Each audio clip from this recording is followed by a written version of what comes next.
Hebrews chapter 11, wrap up our chat, at least this portion of it, on faith. I hope that it has been impactful for you to think about these pictures of faith and the different ways in which we try our faith. I think that we usually, faith becomes a catch-all word in our lives. Like, well, if you just have faith. And I always feel like that's like someone telling you to calm down. Does that ever work for you, by the way? Like when someone tells you to calm down, you're like, oh, okay. Well, I should have thought of that. So I'm pretty amped right now, but you tell me to calm down and be like, oh, well, I should have thought of it. I'll just calm down. Because for me, when I'm a little bit fired up and someone tells me to calm down, it has the exact opposite effect, right? So if someone tells me like, well, you just have to have faith, I'm like, I'm all faithed out. You know, if I had any more faith, I wouldn't be frustrated, I wouldn't be worried, but it's all gone, it's all evaporated somehow, right? And to me, it's been impactful to think about the kinds of faith, because we kind of have this big bucket, and everything has to be, you just need more of that. Like, okay, that's not helpful. I need to learn how to apply it in a certain way. Right? And so for me, it's been helpful, I hope it has been for you as well, to think about how faith comes in different flavors, right? This faith of kind of like this process faith. I think the hardest faith is process faith, right? When I have to just be patient, because I am many things. I think somewhere buried deep there's some redeeming qualities of Mike. I hope. I'm not sure if they are, but I just have to believe that they are. But one of them is certainly not patience. I'm not impatient per se, but I'm just ready for results right now. Does that make me impatient? Okay, sorry. I prefer to remark it. I'm just marketing that a little bit better. Aggressively anticipatory. How about that? But I like to just let's just go ahead and get this thing done, right? And Christy will tell you, like she'll like, well, we should think about this, and maybe we could do this. And I like to think, I really do. But once I'm kind of done with the thinking part, I'm ready for action.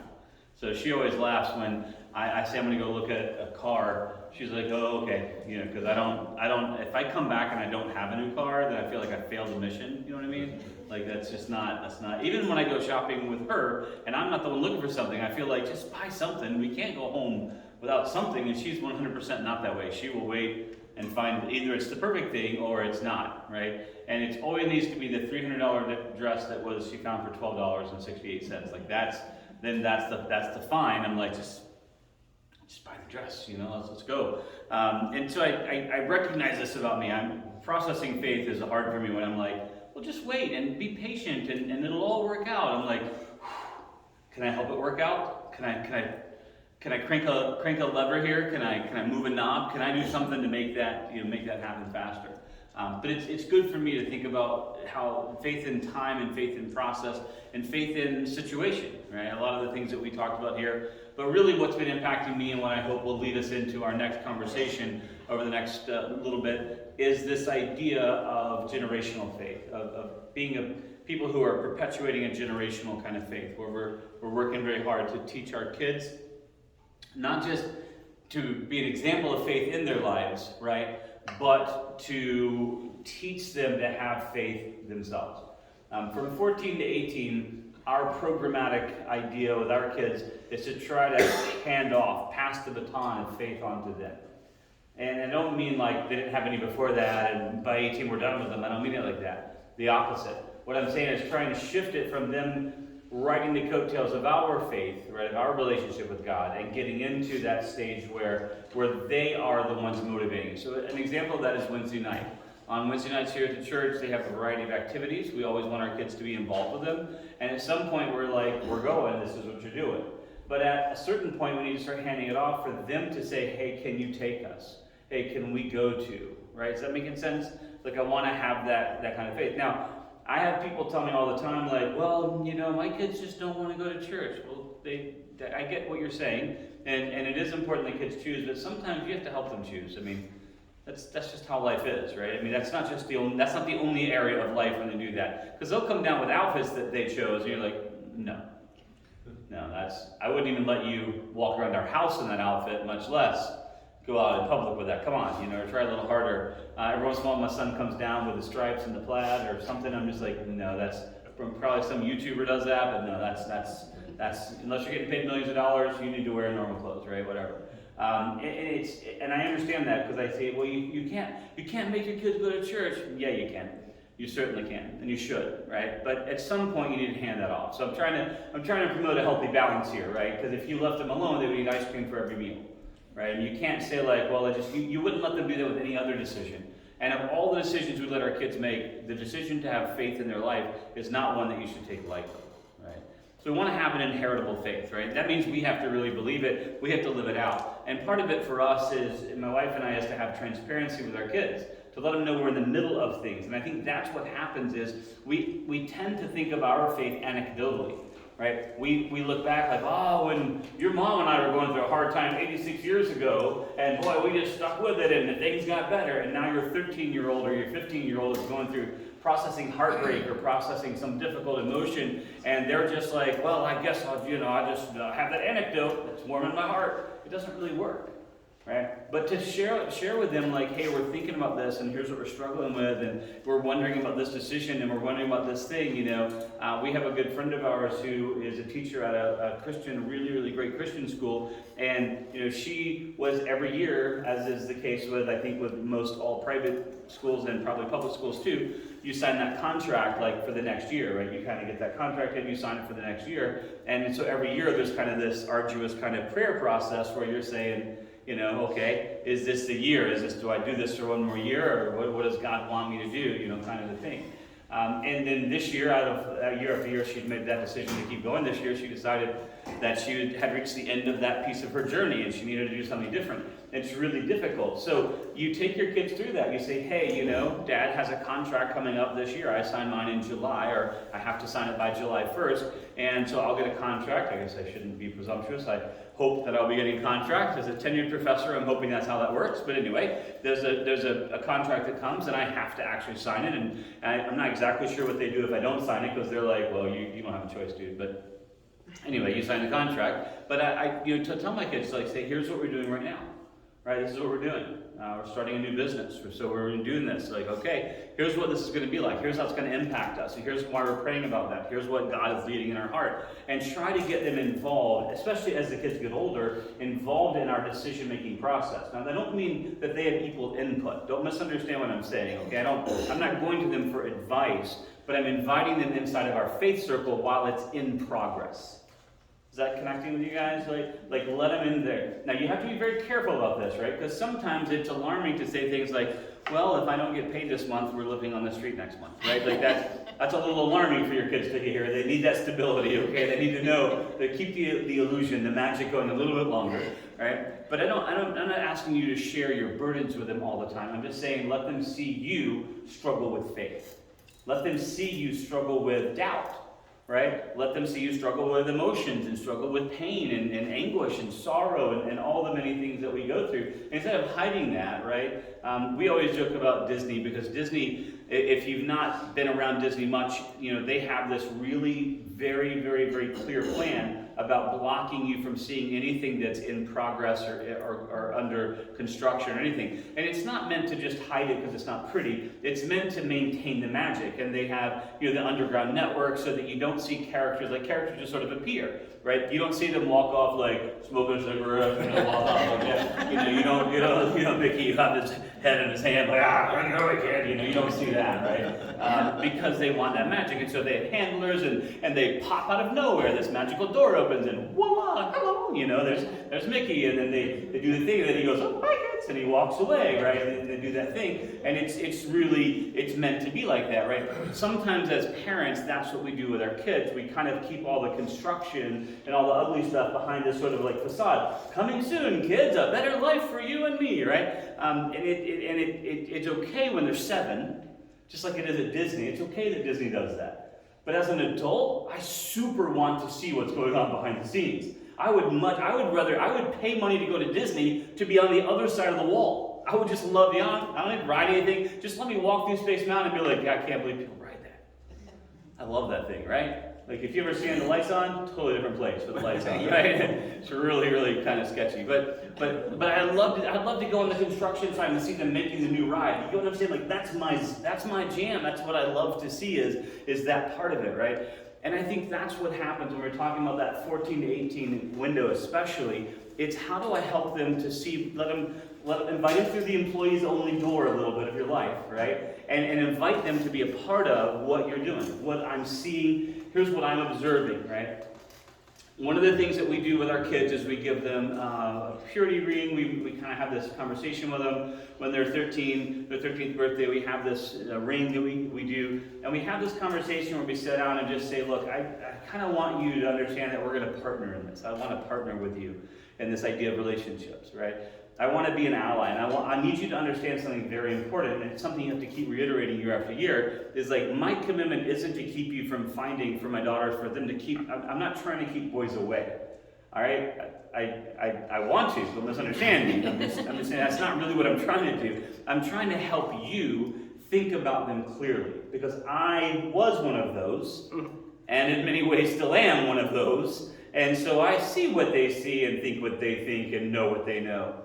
And so I need you to learn to trust me. But I don't want to say like, no, you stay on the outside, on the other side of the wall of construction, and I'm going to be over here making decisions behind the curtain, and I'll just pull the lever that says, no. I don't want to do that, right? I want to say, let me help you understand why we're thinking about this, right? He's a free spirit, so he doesn't have a job. Or you get what I'm saying? Like let me interpret what you're saying, the positive to the reality, right? And I think that's part of it is, can you trust me that I actually want you to find the perfect husband?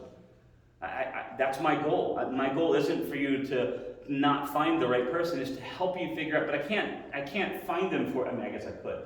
They're like, that'll be fine with us. I'm like, no, it's not going to work that way. You're going to have to do some digging on your own. But actually, arranged marriage sounds pretty good. Anyway, but let's talk later on. But I want to walk through them, and I want to say, I want you to learn to trust me with your heart, because I have the same goal as you, to preserve your heart, right? I want to help you in this process. I want to partner with you. And so listen to what Mom is saying when you go and talk, and it's a very open door. When you're feeling things, good, bad, or indifferent, even if those things might get you in trouble in the sense of that's not how we should think about things, it's okay when you're really there to just pull up the chair with Mom. Here we are on Mother's Day. Happy Mother's Day to everyone, right? If you forgot, Kroger's open. But they don't have any flowers left, but they're open, just so you know. But it's as a mom's heart, like this is something that you can trust. As a dad's heart, this is how I see the world, right? Help people understand and think through that. I want to be here with you for that, right? And that's letting them inside the construction zone a bit. That's letting them see behind the curtain, and it's just a way of giving that inheritable faith, right? I need you to understand that this faith is a faith in progress. I am always learning more about my faith. I'm not finished. I didn't finish 18. I finished my faith journey. Now I just have faith, and it's like my backpack, right? Like a video game character. You just pull it out of your backpack. Now it's time for faith. Yay! Here it is. It's not how it works for me. I feel like I have to conjure faith every time, and I hope I have the ingredients still. Do you know what I'm saying? Like it's like that. I hope I still have the ingredients for this thing. I need to conjure it and make it happen in front of me. And God is saying, look, what if we had a faith that was consistent? Right? And that's today's passage. So verse number 30, Hebrews chapter 11 and verse number 30. I want to have a faith that it's systematic, that I'm teaching with it, I'm living it out in front of my kids, I'm showing them what it's like, right? So verse number 30, so we talked about Abraham and Isaac and Jacob, right? And now we've talked about Moses, and we talked about what the faith that Moses exhibited, his parents exhibited, and then he exhibited, and decisions that he made. Right? Now we're going to keep going through this journey of time, and it says, by faith the walls of Jericho fell down after they were encircled for 7 days. So I really like this verse because it's really compact. After 7 days, because of faith, the walls fell down. I just reordered that sentence, I think. Right? Now let's stop for a second, because you're like, flannel graph. You guys are having a flannel graph moment. I can see it in your eyes. Like, we all know the song. Maybe you've watched the Veggie Tales, marching around, Yeah. Now there's a song stuck in my head. Thanks. But I don't want you to have a flannel graph moment here. I need you to be like, wait a minute, what do you mean by faith the walls fell? I just want you to stop for a minute, because you all know the story. They marched around the walls, maybe you don't. Let me tell you, they marched around the walls one time every day for 6 days. On the 7th day, they marched around the walls of Jericho 7 times. They made no noise. They were totally silent for 6 days. On the 7th day, they were marched around 7 times. And at the end of that, there was a great cacophony, right? This great triumphant trumpets playing and people hollering and shouting and screaming, and the walls fell. Right? You know the story of the walls of Jericho. But I need to back up and say by faith, and I need you to be like, what?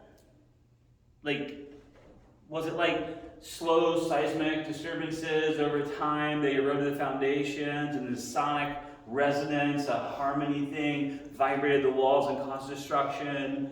I'm not arguing the science of how it happened. You're getting lost in the wrong part of that. It's the utter and complete ridiculous request from God I need you to focus on. The walls of Jericho were famous. They are world-renowned as the impenetrable walls. They were so wide that at the top, so they're so thick at the bottom, right, they narrow towards the top. They're so wide at the very top of the wall that 2 chariots could pass each other.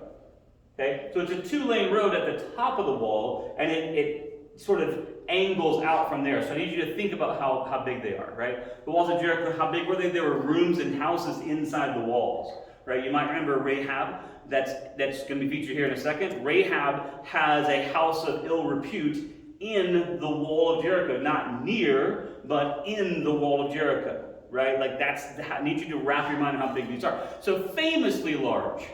And God's ridiculous plan, completely out there, bizarro plan, is we're going to do this through silence and circling. I think this is the kind of faith that we need to have. Because my faith is a battering ram kind of faith. Like, let's get a bigger missile to blow the walls down kind of faith, right? I have faith that God's going to give me a mighty fist, right? God's going to let me be God of thunder, right? I like that kind of faith. I like the bang the staff on the ground and the walls erupt. I like all those kinds of faith. And I absolutely loathe, detest, and am afraid of the other kind of faith. It's not my kind of faith. And that's why I fail. Because I want a faith where Mike does something actionable. I want the kind of faith where I do my part and God just blesses it in some cool way and out pops the God thing. And God wants me to have a super passive faith that is ridiculous and clearly involves Him. The walls of Jericho fell without the people doing anything. The word it uses here in this passage, the very first 2 words in English anyway, are by faith. They knocked down the mightiest walls, the most famous walls in all of the world, the greatest battlement ever made, the city that never fallen to 100 sieges. They crushed them, not with some super secret plan or like most fortresses. They found that they paid somebody and snuck in there, and the Trojan horse idea, right? They didn't do any of that stuff. They quietly circled the city once a day for 6 days, 7 times on the 7th day, and then they shouted. And as the little kid song says, and the walls came a-tumbling down. I want to have the kind of faith that's a hammer faith, right? I want to have that. And it turns out that that's not the kind of faith that Jericho needed. It needed the kind of faith that was completely ridiculous and made no sense at all. Now, let me turn the tables on that and tell you, man, can I relate to that? Because there are 100 times in my life when I have realized that all the mic action stuff is never going to make any change at all. And all my hammering against the walls of Jericho is just going to break my arm. Right? That circle on the wall, bang your head against it, it's not ever going to change anything at all. Right? That's very much how it goes sometimes. You're like, let's just try banging my head harder against the wall and see if it makes any difference. And it won't, by the way, make any difference no matter how hard you do it. Right? Unless you do it hard enough to really make a difference. The walls are never going to fall. And so I would be out there banging and punching the wall, and the people on the wall would be like, what are you doing, dude? I'm taking you down. God's answer was so asymmetrical, so off axis, so far-fetched, it made no sense at all. And in fact, it made them look silly, ridiculous, impotent, worthless, uneducated. Did I keep going?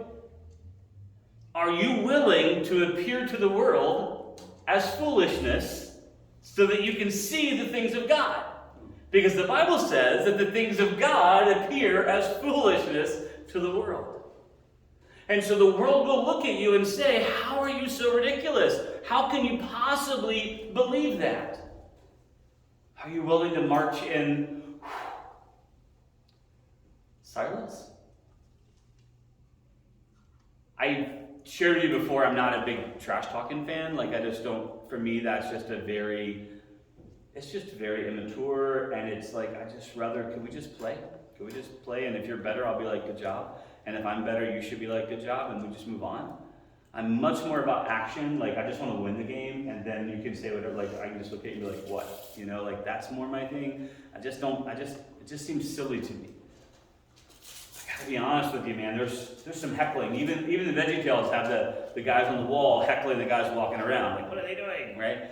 And it's right. I mean, you have to be heckling. This is their plan. They're going to circle us. Ooh, don't circle us again, right? What are you doing here? Our walls are really, they go all the way around. There's not a gate on the other side or anything. There's no hole in the back, like, don't look behind us, right? They're solid all the way around, bud.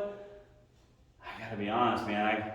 I think I do have a limit of how much trash talking I could take before I'm like, let me tell you something. I'll go WWE on that. Let's come on, right? They did it in silence, and that's not my forte. You're like, what? You seem like such a quiet guy. I know, but shockingly, I don't do silence really well. Patience and silence are correlated, right? If you can be silent, then you can be patient that God's in charge. When you have to speak out, you're like, I'm going to help God out. And every time I jump in there to try and help God out, can I tell you what happens? Yeah, I mess it up. Every single time. God's like, man, we had a chance there, bud. We were gonna be able to witness this person through your silence, but instead you had to say something, and now you wrecked it, so now I can't work in that situation. Now I'm going to have to bring someone else in there to witness to that person because you've messed up that witness. Because you said something instead of being like, wow. Right? I think I've shared this story before, but let me just share you by way of positive example. I've beaten myself up enough here. Let me share a positive example where I've done it and it worked. I was given a task when I went back to school as an adult. You go to class. I was trying to get through, trying to do a whole undergrad and master's and PhD. It's a lot. That's a lot of schooling to do as an adult with 4.9 kids at the time, and it's a lot. It's a lot. And so I needed a job that I could kind of work where it was pretty flexible. So I got this job, and at that job, they were so happy to have an adult working there that would show up on time and actually do work, that they were just like, we should pay you more, we should promote you, why don't you come be the manager of this thing and be in charge of it? Like, I'm not here for a career. It was the greatest moment of my adult life to be able to clock out. Like, oh, I missed this. Doop. Oh, my phone rang, I'd be like, nope. So great. When you own your own business, you don't ever get to clock out. When you work as a professional most of the time, you don't get to clock out. Even if you leave work, you're still like, got to do emails and got to answer this, and you guys know how it goes, right? It's like, ugh. Right? It was great to be like, boop, like, out. Like, oh, felt great. Anyway, but I loved working there. Anyway, I was given a task one day because they're like, you're an in-charge guy, you need to fix this situation. I told them how to fix it. They're like, all right, make it happen. I was like, that's not what I was trying to do, but okay. So I implement this plan, they asked me to do it, and my job was to get there first and set everything out for other people to do the work. So I got there and I set the stuff out, and this guy came in, a little older than me, and he was pretty fired up about me. So he went over there and he looked at it, and he read the thing, and he huffed and puffed, and he grabbed the equipment that I had him set out to fix, and he went over there and put it back on the shelf and got something different and put it over there. I go over to him and say, hey man, what's going on? He said, I pick my own work. You're not the boss. I'm like, well, actually I am, but okay. This is the plan. And so I'm trying to get buy-in from, like, look, here's the plan. Like, I went through everything that needed to be done. I prioritized it, and I set it out for everyone so that we're working on a priority plan. No, you don't tell me what things to work on. I pick it myself. And he got fired up. He started yelling at me. He started saying words that people shouldn't say in a professional environment. And I was just like, and he was like, I feel like if you're gonna do that, you probably should either be really big or really tough. And he was neither. He was a little bitty dude, but he was all full of fire and vim and vigor, man. He was just yelling at me, yelling. I said, okay, look, listen, I'm just telling you, here's the plan. And it's not me exerting anything over you. It is just me simply saying, here's the right plan for us to do the right job, the right way, the fastest, most efficient way. Can we just get into that plan? Nope. He gets fired up. All right, whatever. So we move on to the day. Next day, I do my part, lay stuff out. He comes in, mad as spit, gets over there, grabs the equipment, goes over there, puts it back on the shelf, looks through everything, finds something else and puts it on there. I walk over and say, hey man, what's going on? And so we do this. We do this little cycle for 3 days in a row. 3 days in a row, he's sort of yelling at me. And he's yelling at me like in a way that you shouldn't yell at anybody out on the street, certainly not in a work environment, and certainly not someone who's much bigger than you. You should, not a good plan. But he's doing that. And the whole time, I'm just like, dude, I'm just trying to help you understand. This is our plan. This is the right way to do it. It's not my plan. This is just us trying to do the right thing by our customers, by our people. Could we just get on the plan? Day 4, we start this little dance again. And finally, I'm like, hey, man, we got to stop this. Like, what's going on? And, he came to me and he got mad. He left. He went outside and did whatever he did outside. And he came back in. He said, I want to talk to you. I said, all right. He said, I don't understand how you could let me just yell at you like that.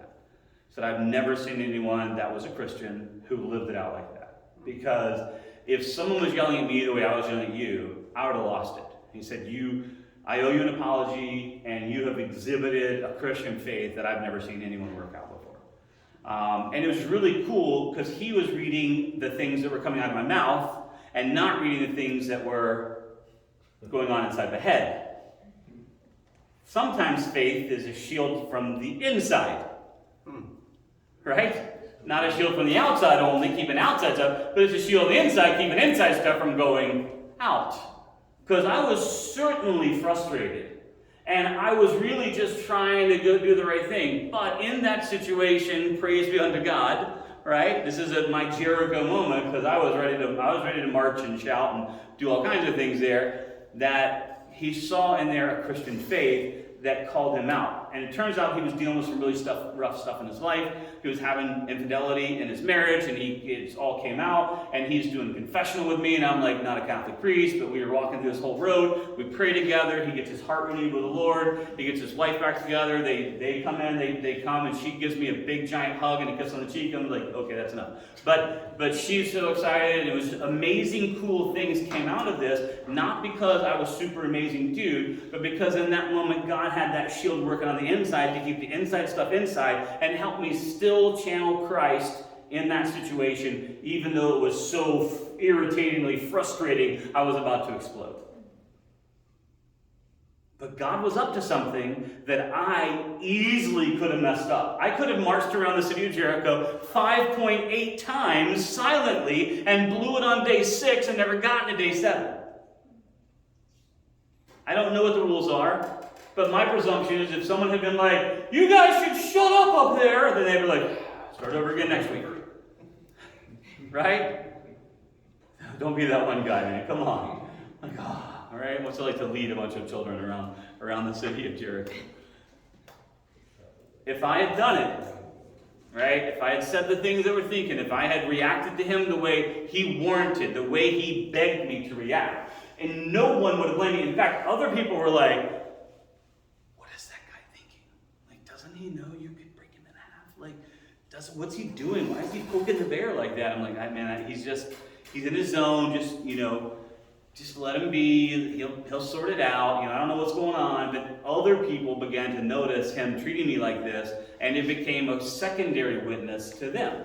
For them to be like, how are you not like just furiously? Because why don't you just fire him? And I'm like, I could. But that's that's not my zone. I want to salvage this if I can. And it was hard, but it became a secondary witness. And then it became a tertiary witness because those people talked to other people. Right? And all of the cool part was it got back to God. It all became about my faith. It all became about, because Jesus is alive inside of me, then none of this stuff really matters. And you yelling at me doesn't change who I am. You calling me names doesn't make me what you're calling me. Those are just words that you're saying. They don't mean anything. And I have to just rest in who God says I am. And so it became this witness. Now, there are many, many other stories I could tell, and it's just, oh geez, I'm out of time, about times I failed and faltered. I have hundreds of those that I just don't think I have time to get to all of those just yet. But I wanted to give at least one positive example in my sea of frustration to say, when I have done this, it works. By faith. Faith is a strange weapon. It's super passive. And I am not a passive guy. I'm an action-oriented person. And God's like, yeah, well, you could be patient. I'm like, it's like you just tell me to say, it's like you just saying calm down, Mike, because I'm just like, it's never going to calm me down. Mike, calm down. Yeah, that's never going to work, right? I don't know why. It's just, I know y'all are all perfect, and thank you for letting me hang with you. By faith, the walls of Jericho fell down, right? This crazy, ridiculous, inexplicably bizarre plan that makes no sense worked. Why? Because they just did what God asked them to do. And if God had said, walk up to the wall and take a tiny pebble and throw it at the wall and the wall will come tumbling down, then it would have. If God had said, stand back, go up to the top of the mountain, take your staff and swing it at the walls and I'll knock the walls down, then it would have worked that way. It has nothing to do with walking around and being silent, and has nothing to do with being loud at the end or 7 times. It has nothing to do with any of that. And it has everything to do with doing exactly what God had said. You guys might remember the story of the man with leprosy who was told to go to the river and dunk 7 times, right? According to what I've read in Scripture, he wasn't 1/7 healed after the first time, and 2/7 healed after the second time, and he could have stopped at 3/7 and been like, okay, that's good enough. He was healed 0 after the first one, and 0 after the second one, and 0 after the 6th one. But when he came up out of the water the 7th time, he went from 0% healed to 100% healed. Why? Because 7 is the magic number. Because the water only works 7 times up and down. No, because of faith. Did you do what God asks you to do? Now, I've shared some stories with you guys in the past, and I'm always leery to share them because, especially when we record them and put them out there, people from other churches where I've been will hear them. But the reality is this. When God calls me to a church, I'm there on mission. And I've shared with you before, the people ask me to go to the mountain. Like, let's hear from God. We want you in here because we know you're a man of action, and we want you to go to the mountain and get the plan from God. We want to do the plan of God. And it turns out that the majority of the people actually just want to do the plan of God as long as the plan of God really, really lines up really closely with Grandpa's plan. Right? Like, I totally want God's will for my life if it's for me to be rich and famous. I really want God's will for my life as long as it's to be happy and peaceful and content all my life. To be fabulously wealthy and that's what, I totally want God's will for my life as long as God's will is in my little box. And we miss so much of the awesome stuff God's trying to do in our lives because we're so busy telling Him how to run our life. Imagine the irony. Hey God, I can't do this without you, but let me give you a few tips. Hey God, I'm totally lost without you, man. I'm wrecking my whole life without you, so I need you to step in and intervene, but let me give you a few pointers on how to manage the Mikey here. Right? Like, weren't you shipwrecked before you asked me to come in? Weren't you in trouble here? Like, weren't you totally lost? Yeah, I get that, but I'm sure I was right. That's hubris writ large, yeah? That we would have the arrogance to say, we were right and it just didn't work, so now we want God to do what we know was right and make it work somehow. Can you understand the arrogance of that? Can you wrap your mind around that? I know none of you are like, I've never done that before. I know, but you know some people, right, who maybe have done that before. God, I want you to heal our nation. Let me ask you a question. Do you? Do you? And here's what I mean by that. And of course you do. But I'm asking, are you willing to do what God asked you to do to heal the nation? Are you willing to take a stand at work? That's a big target on you for you doing that. Are you willing to take a stand in your neighborhood? Are you willing to talk to your neighbor about it? Are you willing to be involved in politics? Are you willing to put energy into this thing? You just want it to euphemistically happen? Like we want a better world for our children. Or do you want to take action to make it happen? And I think that's the walls of Jericho thing. The plan was ridiculous. It was laughable. I know you have the ability to be sort of like, this is kind of that inheritance faith I was talking about. Like, I needed you to talk to your kids before day one. Be like, okay, here's the plan. And the kids go, do what? Yeah, we're going to, what? That doesn't make sense. I know we get it. But man, we trust God. I need you to walk in that. I need you to see that. I need you to be talking to your kids on day 1 and day 2 and day 5 of that journey and get them to see that you have no idea how this is going to work. I don't even know if it's going to work, but here's what I know. God said to do this, and I'm obeying it. And I am trusting the results to God. Some people think that previous elections went God's way because God was in charge and God made things happen. And some people think other elections went against God's way, and that's how it works. And I need you to understand that my Bible says that the king's heart is in God's hand. And the Bible commands us to pray for our king. That might be hard for you. Or it might be really easy. But that's not the question. It doesn't say pray for the current president if you like them, or pray for them if you just pray evil on them or something like that. No, it says that you need to understand that I'm in charge. It doesn't matter who's in that seat. It doesn't matter who's in those seats. It doesn't matter who's been elected. You're misunderstanding. You're thinking that I can only work through people. And I'm God, and I don't need people. I choose to use people, but I don't need people. I don't just let me ask you a quick question. Hey, Joe, where were you when I framed the heavens? Where were you when I told the ocean, stop right here? Where were you? Somehow I managed to create everything around you that was created without your help or input. Somehow I managed to frame the entire universe and get it all spinning and put it all in motion, somehow without your expert help. But now, at this moment, in this tiny, minuscule, infinitesimal moment, you want to tell me how to do this tiny, insignificant, from a God-scale perspective thing. I got it. Yeah, but God, I think you're doing it incorrectly. I've never worked as an auto mechanic, but I fix computers. And I've had people who are desperately calling me to come fix their computers or their world's going to end. And then the whole time I'm there to fix their computer with my expertise, this thing that I do, they're telling me how to fix it. I'm like, how about you go drink some coffee somewhere else? Or I can step back and you can fix it, that's fine. No problem, right? How's this going to work? But I know that I can't compare myself to God in any way, but I can relate to that moment where I have the arrogance to tell God how to fix the life that I messed up.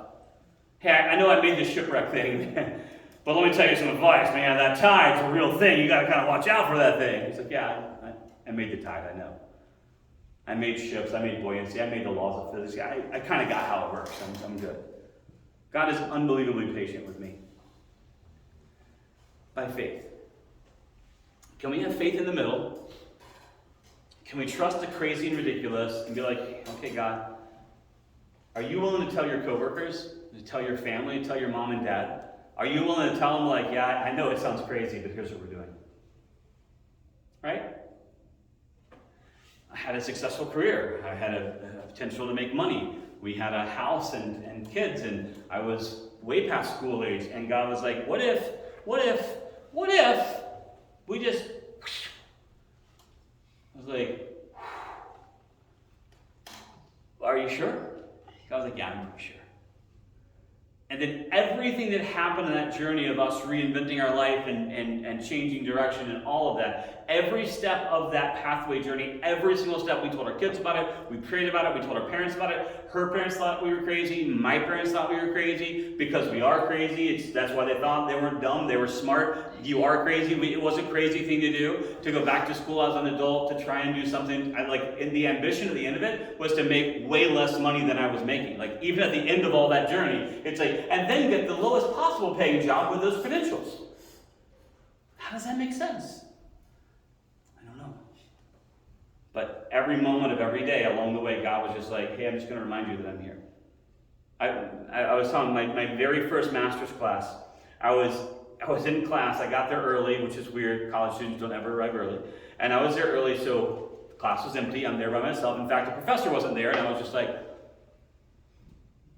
okay, so we're doing it. So I'm praying, Lord, is this where you want me to be? Like, is this a thing? Like, what am I supposed to be doing here? Accepted the class. I was like, these young kids are like, yeah, okay, yeah. And they're like, oh, I haven't done calculus in 20 years, and that's a lot of calculus. And I'm just like, doing the eyebrow of I got this, like, yeah. I'm going to write down that symbol. I don't know what that means. I'll look it up later. I don't remember this at all, which is kind of sketchy. Like, I think I passed calculus. Didn't I pass calculus a long time ago? Yeah, it was like 20 years ago, dude. Okay. Remember all this stuff? And all the kids were like, oh, yeah, okay. Doesn't that mean so? I was like, what's he talking about? Into class, they all leave, and I'm sitting there by myself, and I'm praying again, like, hey, Lord, you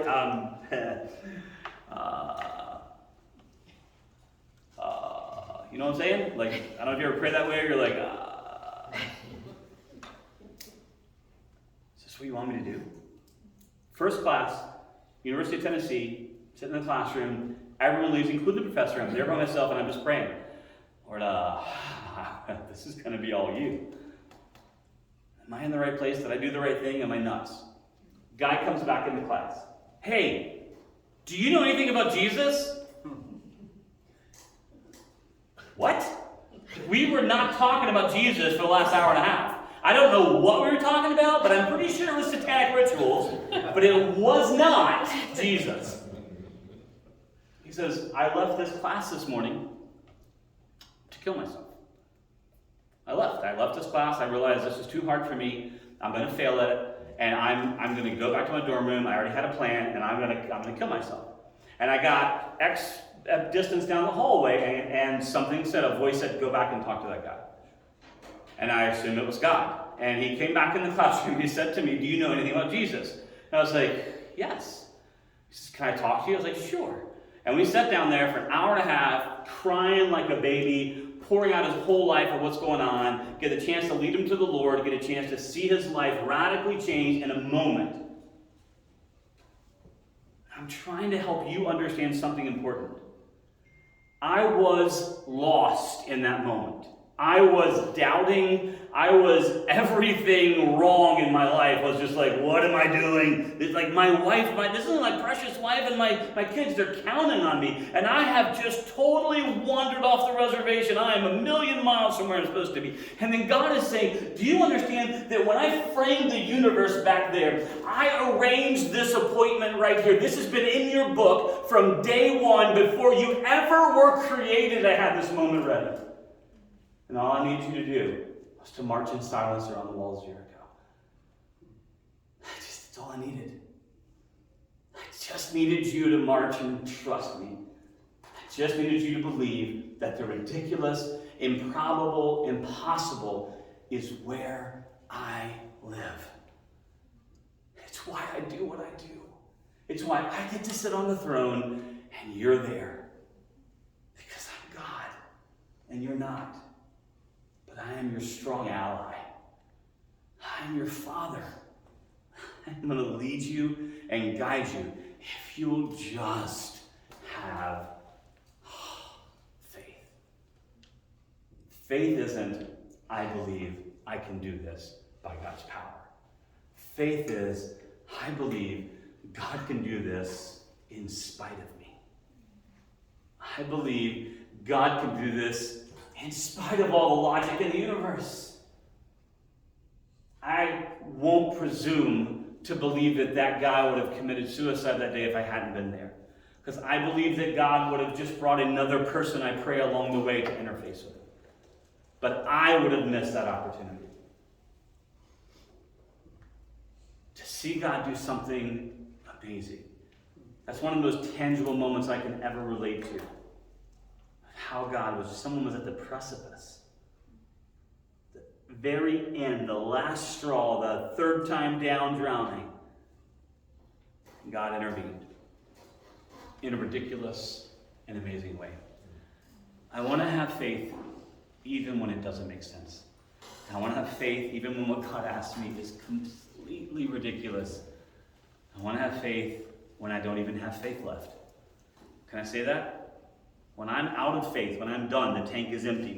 My family likes to have fun because I just realize it feels like a fail to roll into the gas station with gas. Like, what a fail. Like, why would you do that? Starting some trouble here. Like, that's the reason I have a meter. It tells me how much gas is left, right? It's like zero means now. You should, somewhere around now, you should start looking for gas. All right, zero. All right, where's the gas station? I have a good friend named Andy, and Andy, like, we went on a road trip, and he's freaking out, like, he's over there, like, shaking, because we're at, like, 50 miles to empty. I'm like, dude, what is wrong? He's like, we need to get some gas. Can we get some gas? We can go ahead and get some gas. I'll pay for the gas if you want. Like, dude, relax. Like, why would we? That's a fail to pull over with gas. Like, what are you talking about?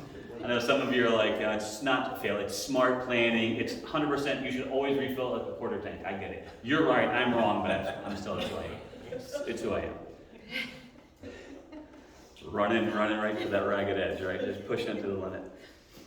I just want to have the kind of faith that even when my tank is empty, I just believe anyway.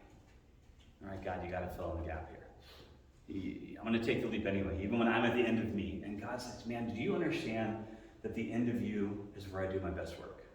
As soon as I can get you out of the way of you, do you even understand what I can do in your life? And I don't like that. I don't like being out of control. As much as I love the radical and the go and the action, it's hard to be the passenger. It's hard to be in the back seat when God's in charge. Amen? Can we have that kind of faith? Can we say, God, I'm going to trust you with the crazy and ridiculous, even with whatever else is going on? Can we do that? Let's pray. Heavenly Father, I thank you for all that you do.